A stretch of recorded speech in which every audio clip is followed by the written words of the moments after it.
सोचिए, एक आदमी जिसके पास ना सेना थी, ना सोना, ना सिंहासन, लेकिन उसी आदमी ने भारत के सबसे शक्तिशाली राजा को घुटनों पर ला दिया। वो आदमी तलवार नहीं चलाता था, वो दिमाग चलाता था। आज की कहानी है उस इंसान की जिसने सिखाया कि राज्य तलवार से नहीं, रणनीति से जीते जाते हैं। उसका नाम था चाणक्य। कोई राजा नहीं थे, कोई योद्धा नहीं थे, कोई देवता नहीं थे। वो थे एक शिक्षक, एक दार्शनिक, एक रणनीतिकार। तक्षशिला विश्वविद्यालय में वो राजनीति और अर्थशास्त्र पढ़ाते थे, लेकिन इतिहास उन्हें एक प्रोफेसर के रूप में नहीं, एक राजा बनाने वाले के रूप में याद रखता है।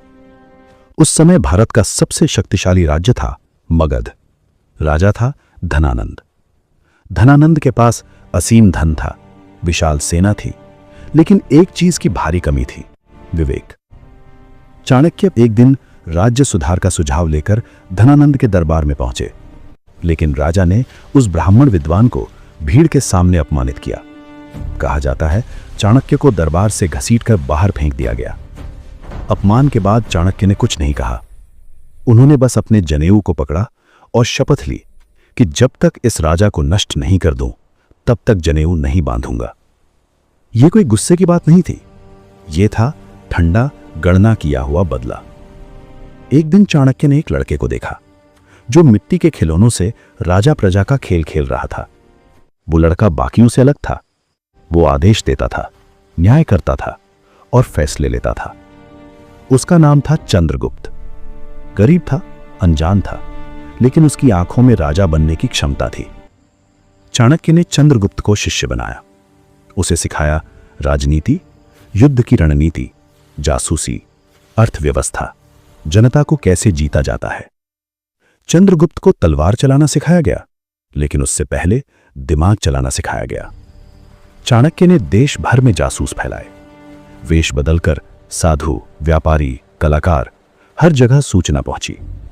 राजा के मंत्रियों की कमजोरी, सेना की हालत, जनता का असंतोष, सब कुछ चाणक्य जानता था। बिना युद्ध के दुश्मन को तोड़ने की तैयारी। जब समय आया, धनानंद के अपने लोग उसके खिलाफ खड़े थे। सेना में विश्वास नहीं था, जनता नाराज थी, खजाना था लेकिन समर्थन नहीं। चंद्रगुप्त ने हमला किया और इतिहास में पहली बार एक साम्राज्य दिमाग के आगे घुटने टेक बैठा। चंद्रगुप्त मौर्य राजा बना और चाणक्य बना प्रधानमंत्री, नीति निर्माता, राज्य का मस्तिष्क। चाणक्य ने लिखा अर्थशास्त्र। इसमें बताया राज्य कैसे चलता है, कर कैसे वसूले जाते हैं, दुश्मन कैसे तोड़े जाते हैं। आज भी दुनिया की टॉप यूनिवर्सिटीज में इसका अध्ययन होता है। चाणक्य हमें सिखाते हैं नैतिकता जरूरी है लेकिन मूर्खता नहीं, दया जरूरी है लेकिन कमजोरी नहीं, शक्ति तलवार में नहीं, रणनीति में होती है। चाणक्य ने कभी सिंहासन नहीं चाहा, उन्होंने बस सही इंसान को सही जगह बैठाया।